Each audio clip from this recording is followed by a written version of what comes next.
Hello boys and girls! For today's video, let's take a look at figurative analogies. I'm your host, Miss Alexis Gardner. Let's get to it. Here are our objectives for today. By the end of this lesson, you will be able to define the term figurative analogy, identify and differentiate between metaphor analogies and simile analogies, and determine the relationship within a figurative analogy. Trust me, it's easier than it sounds. Let me show you. Let us first talk about what we already know.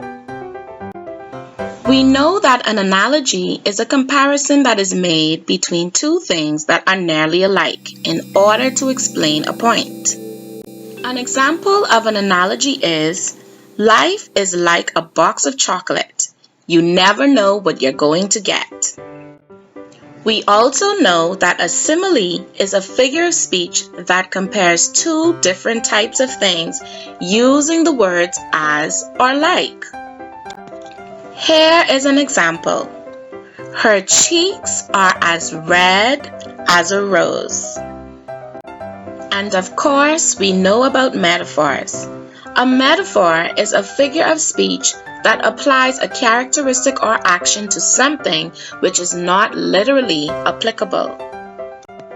An example of this is, the snow is a white blanket resting on the hills.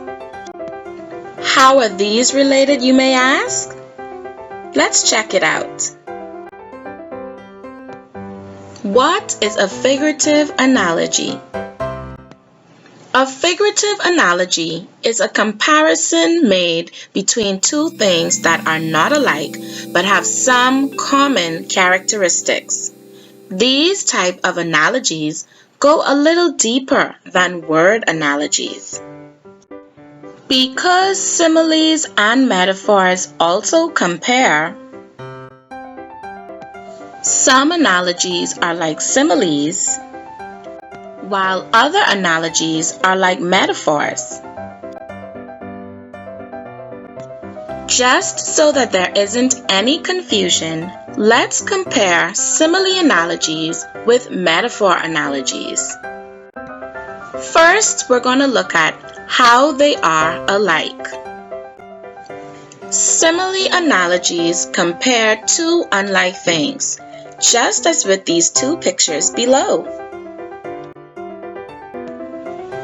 Metaphor analogies also compare two unlike things, just as these two unlike pictures below.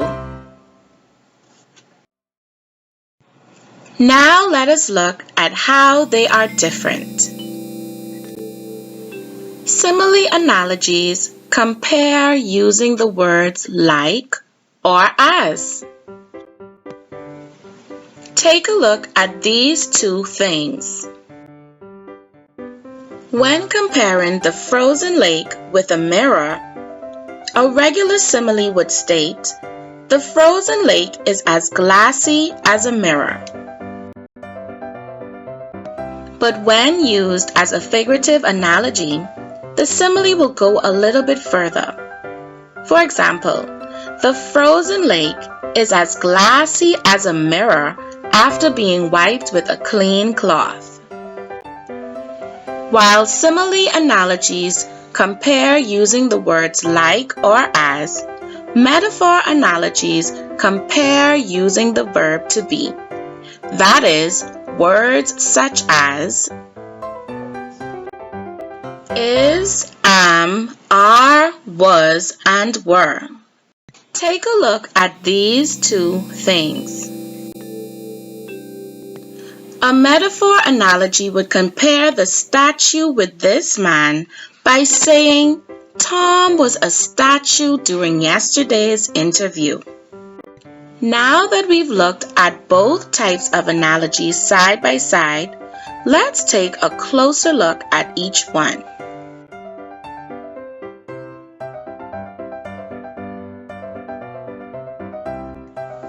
Let's start with simile analogies.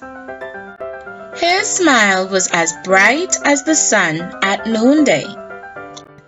What is being compared in this simile analogy? His smile and the sun.